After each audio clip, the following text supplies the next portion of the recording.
आ चुके हैं बिल्कुल हमारे नॉर्मल स्क्रीन के ऊपर। यहाँ पे कुछ इंपॉर्टेंट स्टॉक्स, उनसे जुड़ी हुई इंपॉर्टेंट बातों को कवर करना है।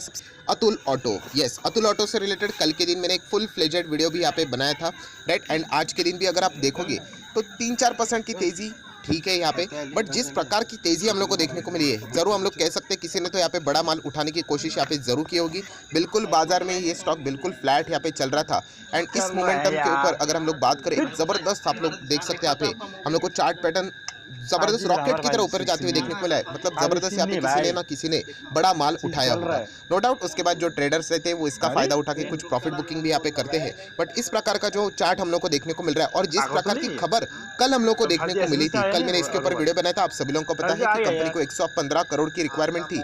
उसमें से 100 करोड़ तो खुद विजय केडिया सर अकेले ही यहाँ पे मतलब इन कंपनीज के मतलब इनको यहाँ पे दे दिए गए, राइट। वो जो उनको यहाँ पे प्रेफरेंशियल अलॉटमेंट्स यहाँ पे दिए जाते हैं वारंट्स के हिसाब से, जो बाद में कन्वर्ट हो जाते हैं मतलब इक्विटी शेयर्स में। तो उसके बाद तो आप सभी लोगों को पता है विजय केडिया सर की जो होल्डिंग है लगभग आप चाहो तो 19-20% हो जाएगी इस कंपनी में।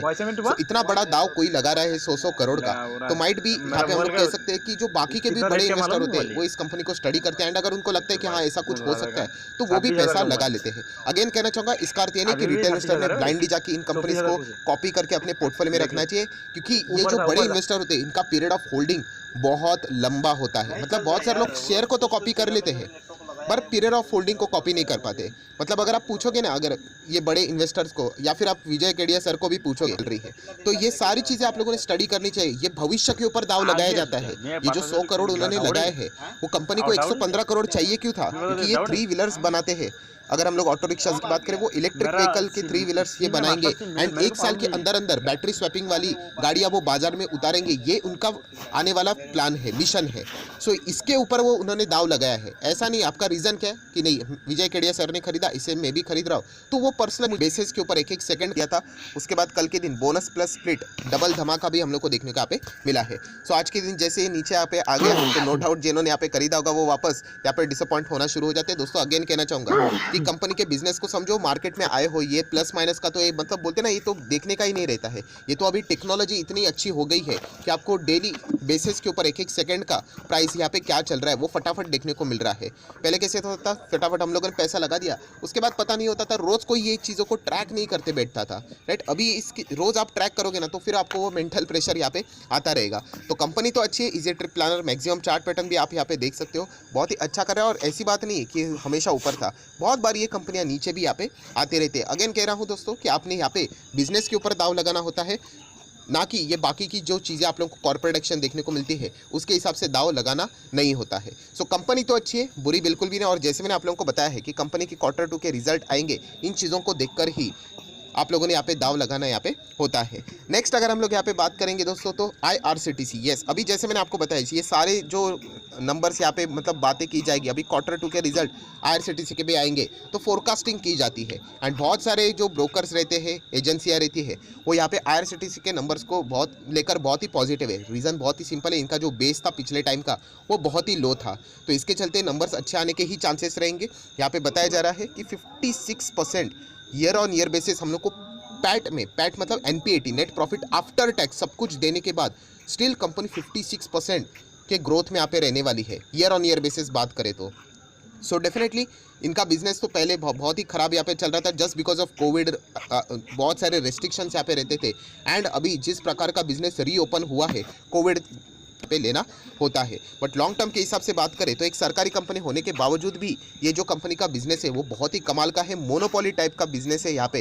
एंड डेटा मोनेटाइजेशन प्लान जो इन्होंने यहाँ पे बीच में लाने की कोशिश की थी, ये वापस भविष्य में ज़रूर लाएंगे, एंड उससे उनका रेवेन्यू और भी एक्स्ट्रा हम लोग को बढ़ते हुए देखने को यहाँ पे मिल सकता है। तो ये बीच में ड्रॉप क्यों किया गया? क्योंकि आप सभी लोगों को यहाँ पे पता है कि जो डेटा प्राइवेसी से रिलेटेड जो बिल पास वहाँ पे होने वाला था, तो वो अब ज़्यादा खाने पीने से ये कंपनी यहाँ पे पैसा कमाती है, इंटरनेट से सेकंड नंबर पे इनका रेवेन्यू आता है। तो इस वक्त भी देखना है क्या कैटरिंग से ज़्यादा आता है या फिर इंटरनेट टिकटिंग से।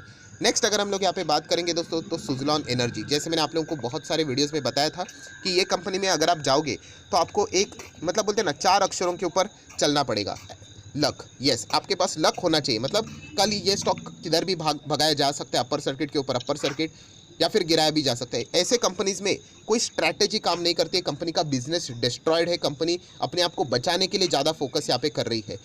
सो ये पॉइंट आपको पता होना चाहिए। आज की गिरावट के पीछे की वजह क्या है? 7-7% ये गिर रहा है। 5 दिन की बात करेंगे तो 12-12.25% गिर चुका है। 1 महीने की बात करेंगे तो 30% यहाँ पे गिर चुका है। तो रीज़न क्या है? तो आप सभी लोगों को पता है कि इन्होंने बीच में जो खबर ज़बरदस्त एक्टिवेट रहते हैं एंड रिटेल इन्वेस्टर भी बहुत ज़्यादा एक्टिवेट रहते हैं एंड रिटेल इन्वेस्टर को बार बार उम्मीद दिलाने के लिए इस स्टॉक को क्या किया जाता है?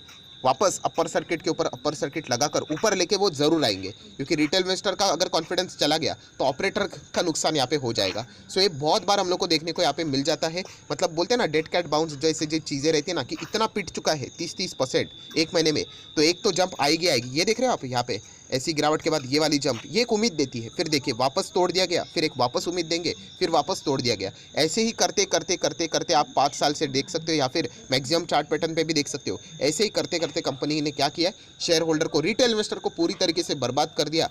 बट इनको नए नए रिटेल इन्वेस्टर यहाँ पे मिलते ही रहते हैं। किसी का अलग व्यक्ति का नाम जोड़ा जाएगा कि ये व्यक्ति इस कंपनी को खरीद सकता है करके। अभी जैसे मैंने बताया कि शायद से वो खरीद भी सकते हैं, नो डाउट, बट किसको पता है? तो इसलिए मैंने बोला ना कि लक के ऊपर चलना पड़ेगा। फिर अगर वो न्यूज़ सच साबित हुई कि कोई भी व्यक्ति आके, बड़ा व्यक्ति आके अगर इस कंपनी को यहाँ पे खरीदना चाहेगा, तो फिर आपका किस्मत चमक गया। आप किस्मत के ऊपर चलना चाहते हो क्या मार्केट में? ये कोई किस्मत वाला मार्केट नहीं, यहाँ पे स्टडी करना पड़ता है। आप लोगों ने ये सारी चीज़ें यहाँ पे समझनी है। सो सुज़लोन एनर्जी, जैसे मैंने बहुत बार आप लोगों को बताया, स्टडी करने के लिए ठीक है, 1-2 चीज़ें देखने के लिए ठीक है यहाँ पे, बट अगर आप बहुत बड़ा इन्वेस्टमेंट लगाकर, पैसा लगाकर यहाँ पे पैसा बनाने की सपने देख रहे हो, तो आप अपने पैसे को बहुत ज़्यादा रिस्क में डाल रहे हो। आपको फिर लक की ज़रूरत यहाँ पे लगेगी। देन बात करेंगे सर इन्फोसिस। यहाँ पे फाइनली हम लोग को ऑफिशियल अनाउंसमेंट आते हुए देखने को यहाँ पे मिल चुकी है दोस्तों।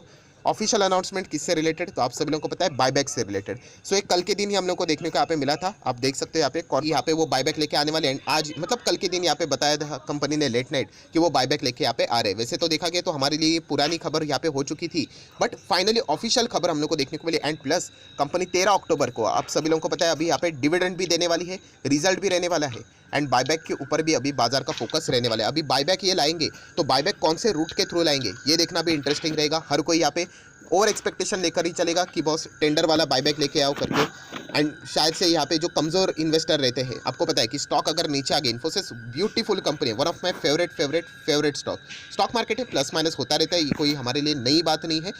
सो 13 तारीख जो रहने वाली है इन्फोसिस के लिए अभी एंड उनके शेयर होल्डर के लिए बहुत ही ज़्यादा इंपॉर्टेंट रोल प्ले करने वाली 3 चीज़ों के ऊपर हम लोग फोकस रखेंगे। अगर डिविडेंड की बात करें तो आप कितना एक्सपेक्ट कर सकते हैं डिविडेंड? तो 2020 में यहाँ पे देखिए अक्टूबर में 12 का डिविडेंड दिया था, 21 में 15 का दिया था, तो आप एटलीस्ट 15 तो एक्सपेक्ट कर सकते हो। 16, 17, 18 का डिविडेंड आप एक्सपेक्ट कर सकते हो। इतना अच्छा डिविडेंड यहाँ पे आ सकता है। अक्टूबर में हमेशा इन्फोसिस डिविडेंड देता ही देता है।